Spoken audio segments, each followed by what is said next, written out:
there was a cantor who was witnessing his rabbi, who was on his knees crying out, "I'm nobody, I'm nobody." And the cantor was impressed. He said, "Well, that's a good idea." And he came and he knelt next to the rabbi, and he too began to yell out, "I'm nobody, I'm nobody." The custodian was walking by and he saw the two doing this, and he felt so moved that he went and he also knelt by the cantor and the rabbi, and he began to yell out, "I'm nobody, I'm nobody." The rabbi opened his eyes and he thought, He nudges the cantor. "Look who thinks he's nobody." This week, our pillar of joy is humility. This is the second in our series of 8 pillars of enduring joy, and they come from, and they're inspired by, this 5-day time that two really spiritual greats spent together, His Holiness the Dalai Lama and the Archbishop Desmond Tutu. They were celebrating actually the Dalai Lama's 80th birthday. And so there they are. I think that was probably when they were saying goodbye, and I just felt like it really it embodies their friendship and a bit of the humility the idea. So I just wanted to presence them here. When I said I was going to introduce them earlier, Annie was in the room and she said, "Wow, we've got a blockbuster day expected for all." So so as much as we can, we presence that energy and give thanks for it. So this work was actually, that interview, that time together, was recorded by Douglas Abrams in a book that he co-wrote with them called The Book of Joy. And the subtitle is important: Lasting Happiness in a Challenging World. That's what really drew me to this at this time, was to find the joy and to find our way to the joy. And who better to show us than these two individuals who have endured a lot of suffering on behalf of their own people. In the Dalai Lama's case, you probably know he's been exiled for 50 years plus from Tibet, his home country, and been living in Dharamsala, India, and also the Archbishop, who's been at the forefront for so many decades of the anti-apartheid movement in South Africa. So they know a little bit about what it's like to suffer and yet to find joy, and they're very joyful beings. The Latin root for humility is hummus, not the dip. Maybe humus is a better way to say it, to distinguish that. And it means earth or soil, literally. Interestingly, the exact same root for the word human, earth or soil. So humility literally brings us back down to earth. It really, gives us sort of that check of who we are and what we're about as humans doing this walk. Archbishop Desmond Tutu tells the story of when he was in the midst of the anti-apartheid movement, which, is still in some ways going on, but really in the throes of it. And he was on a flight to Durban in South Africa, and he was stopped by someone as they were boarding the plane. This woman said, that she really, came up to him and asked for his autograph, essentially. And he said, "I was trying to appear modest. I was trying to appear humble." He said, "But I was thinking, man, she knows a good thing when she sees it." And so he took out his pen to sign this piece of paper that she wanted him to sign. And she said, "Now you are Bishop Muzorewa, is that correct?" And of course, then he was humbled in that moment. So whoever exalts oneself will be humbled, the book of Matthew tells us, and whoever humbles oneself will be exalted. That's the path of our spiritual walk. The ego cares a lot about recognition. I'm sure we've all experienced that in our own experience of our own egos, and also in those of the people around us and in our world, and especially the superstars of our media, right? And so that longing, that recognition, that desire to be really puffed up, right, is part of what the ego does. The ego also will diminish itself. It also plays the game on the other end because it longs to be liked. And so in order to be liked, sometimes the ego will diminish itself in order to puff somebody else up, to make somebody else feel comfortable. But these games are not played in the presence of humility. that quality of humility just doesn't even go there. It's the antithesis of that kind of game playing, that kind of thing that just sort of takes, it just drains energy. It's not necessary, it's not helpful, and it's certainly not cultivating on our spiritual journey. And so when we find ourselves in those places, either diminishing or puffing up, we can just notice it and go, there's the ego at play. We don't have to make a big deal out of it. We don't have to get into critical mind. We can just say, I think I'm going to come back to earth. I think I'm going to come back to that root of both humanity and humility. So humility is it has so many different aspects that a lot of times when we investigate a quality like this, we look at what it isn't to really understand what it is. I was thinking about how comparison can really get in our way. Comparison, President Theodore Roosevelt said, is the thief of joy.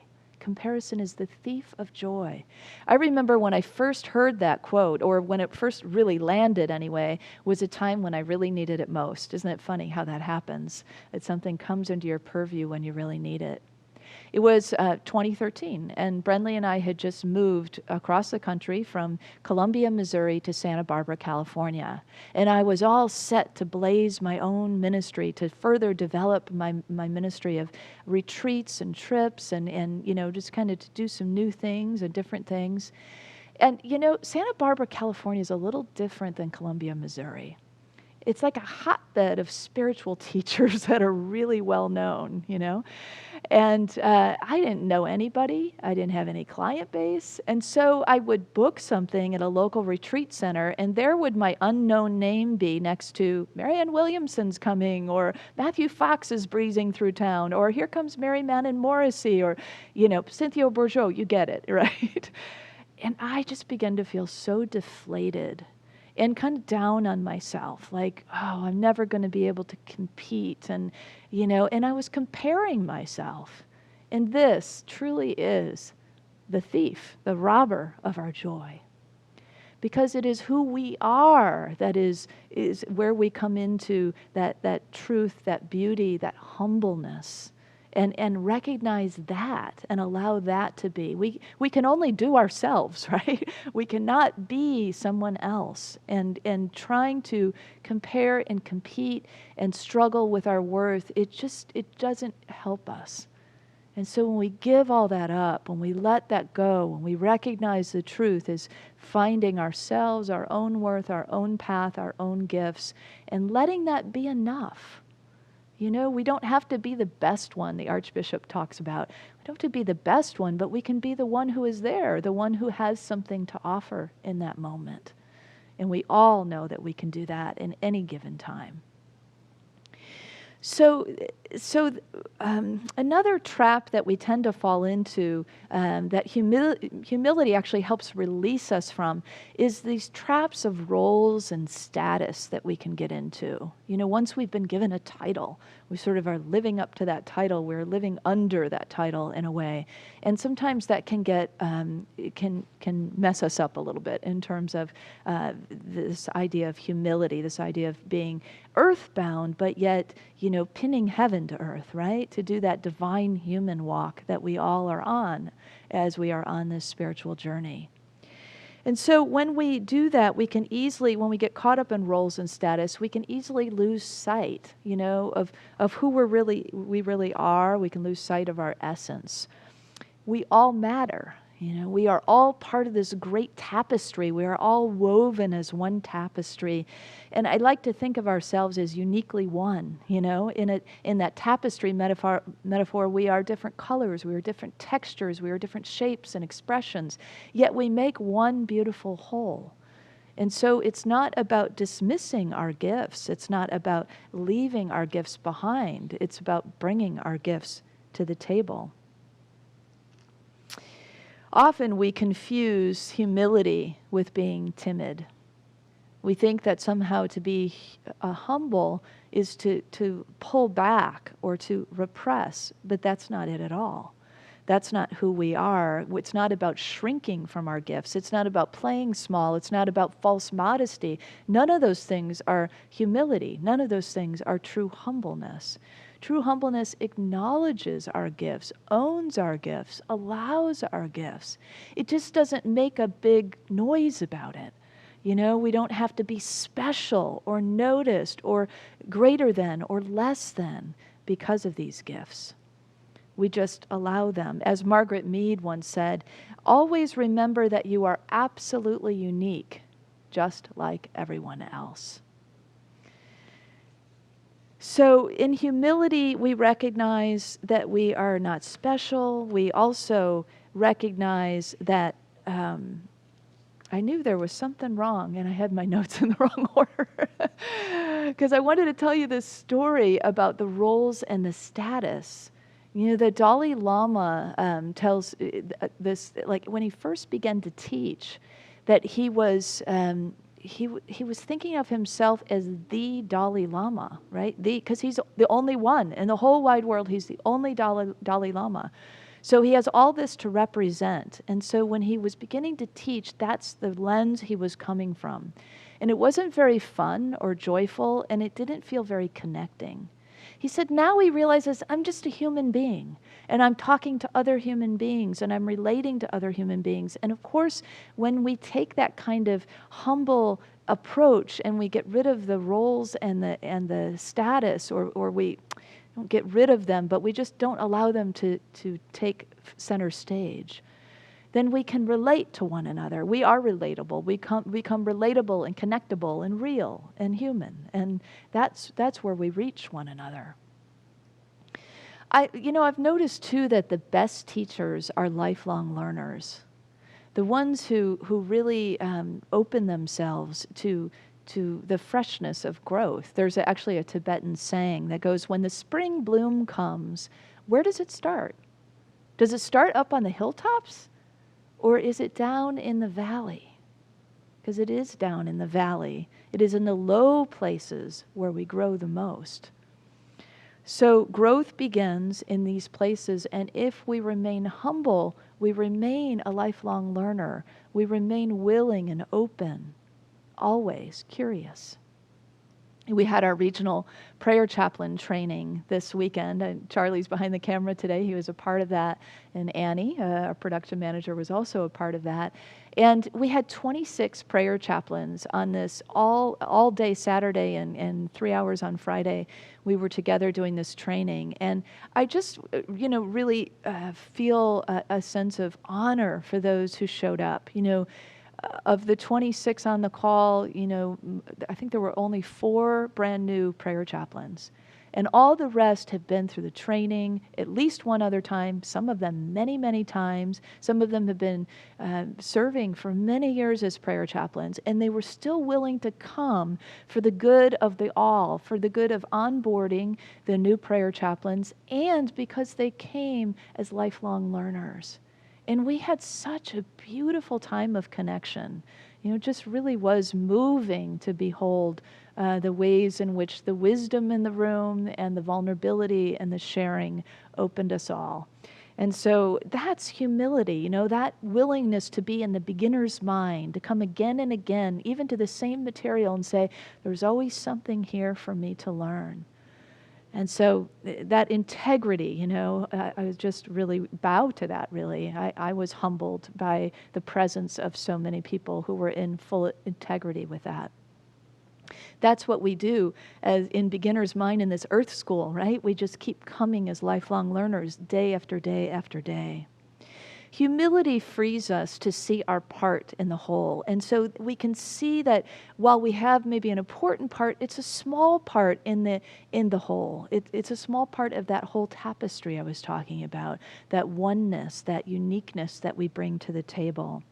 In humility, we recognize this truth that we need one another, that we depend on one another. So whether we are the Dalai Lama or we are somebody begging on the street corner in India, whether we are the archbishop or a archbishop or we are a refugee, We all live and die. We are all born and die. And in those moments, especially, we are so dependent on one another. But in the whole place between, too, aren't we? When we are achieving, we depend on one another to collaborate, to share ideas. We come up with better things when we are in those kinds of teamwork ways of being with all the different backgrounds that are shared. And when we are failing, the support that we get is a part of that web that we create, that support team that helps us pick ourselves back up. And all along the way, hopefully, we continue to evolve.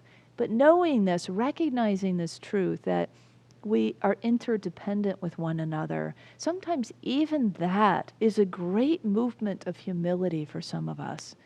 Especially in our society, because our Western society, our culture has been built on, in many ways, this idea of rugged individualism, especially American rugged individualism, right? It's something we value and we have traditionally valued, but we can see how that's falling away now.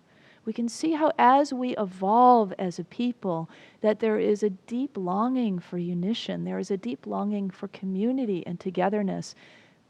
Big teaching of this pandemic, I think, is that recognition of how much we depend on each other, how much we need each other. So maybe that old bravado, that old image of sort of the John Wayne is falling away. And that might feel a little emasculating for all of us, because we all have an inner masculine, right? So male and female alike. But don't worry about that, because something better and bigger is coming into its place. That sacred masculine and that divine feminine together, interwoven within us and dancing between us, that creates something better. And then the hero becomes, or the heroine becomes, the indigenous person who's been teaching from the very beginning about interdependence, about how we need each other and we must take care of and rely upon the earth. And so all of that is coming into the fore, I think, during this time. It's a lesson in humility for some of us, and maybe all of us, and it's okay. Because we can see how humility brings us to where we need to be, grounded, founded once again. And it is indeed a window to our joy. Because it's more fun when we do things together, isn't it? It's definitely more fun. We have Grace visiting us today. You'll see her in a little bit. And it's always more fun when she's at our house. She brings joy. There's a new dynamic. There's that intergenerational thing that goes on that is magic. And without each other, we don't experience that. So it is together that we move forward, recognizing that we all, like I said, are uniquely one, that we bring our gifts to the table, and that table is the whole, right? All of us around that table together. So that timidity that we often confuse humility with is not a reality that we need to be concerned with. In humility, when we recognize that we are not special, that's always a big one. I remember the first time I said that out loud at a Unity church. Actually, it was back at Unity of Columbia. And that just sort of hung in the air. And I could hear this sort of audible gasp, like, oh, like, what do you mean I'm not special? It seems like in Unity, we're always telling ourselves how special we are and each other, how special we are. And I even said it out loud to Grace yesterday, and she kind of did one of those, children, what? You don't tell your children they're not special. But it's important to follow that with the fullness of that sentence. We are not special, we are essential. It's not a dividing, it's not a lifting up and bringing down. It's not that game of ego. In humility, it's a recognition that we are all significant, that we all play an important, absolutely essential part in the whole. That's what humbleness understands. We are all a blessing to the world. Let's take a pause and listen to the song and be reminded of that truth.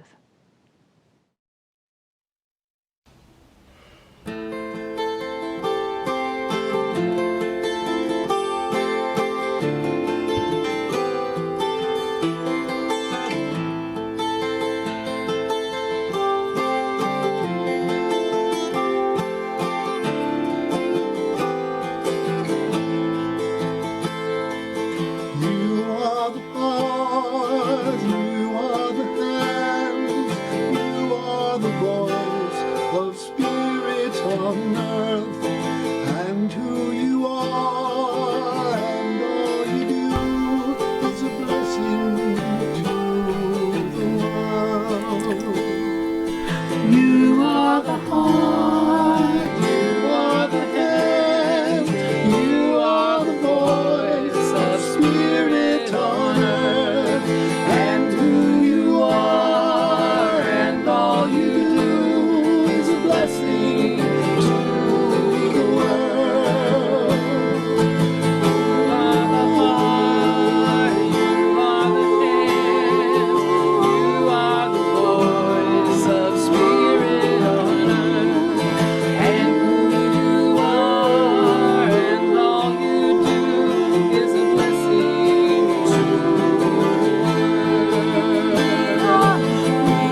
It's a blessing to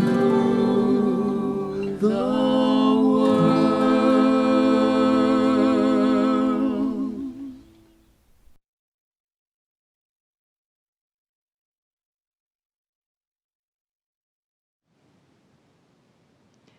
Namaste. That is the Hindu expression of the divine in me honors the divine in you. It's one of the greatest expressions, I think, of humility, of humbleness, is our recognition of the divinity within us. When we realize that we are entrusted to be the divine on earth, that we have been given the gift of divinity to share, to be the hands and the feet of God itself in the world, that's a pretty humbling thing to take in. When we realize that we're here to serve that one, and we do that by serving each one, that is humbleness. One of my favorite places at Unity Village is a place called the Chapel in the Woods. And I found myself years ago, it's actually kind of a humble setup. It has just beams of an outline of a building. So there's, open walls and open ceiling, and then just a platform, just a deck, basically, and it's nestled in the woods, hence Chapel in the Woods. And it was a place I used to like to go to when I was living on campus or nearby. And, I had gone through a long period of grief and just wasn't really sure what was for me to do in ministry, yet I felt this deep calling. I knew that there was something I was meant to do. And I found myself on my knees in that chapel in the woods, like hearkening back to the old days in the Lutheran church when we actually prayed on our knees. But yet that position and that openness and that surrendered position in prayer and the open-heartedness and the longing and the desire that was so present there in my heart is exactly the kind of position that we can find ourselves in humility that brings forth then the answers, that brings forth the light. I kind of imagine all of us on that platform at this time in our world. I see us actually on our knees, surrendered in prayer with our eyes and our arms open and our hearts open. And there's this deep longing. There's this deep longing to get back to what we know is right and true and humane and divine. There's a deep longing to unite amongst people. And we all know that we have a part to play in that. And that part, that forward motion, I think that future for us as a humanity is paved with humility. That's the key. It's one of these pillars that we move forth with, and it will really bring us, I think, truly to joy. This pillar of joy saves us from our darker selves. It saves us from our smaller selves. And it allows us to move past those things that fill our experiences right now. The misinformation, the manipulation, the oppression, the violence, all those things that feel so heavy right now. I think we're not through it yet. We're not through the woods yet, but the path is being made clearer. And humility is one of those things that we pick up along the way and we realize, yeah, this one's really important. So our part will be revealed in divinely ordered time. But it's an honor, isn't it, to show up and to do our part, to know that we have been called, that we are absolutely essential. So let's take this simple affirmation that I sort of embedded a little while ago in the talk and bring it forth and work with it together throughout the week. That I am not special, I am essential. Let's say it together. I am not special, I am essential. Namaste.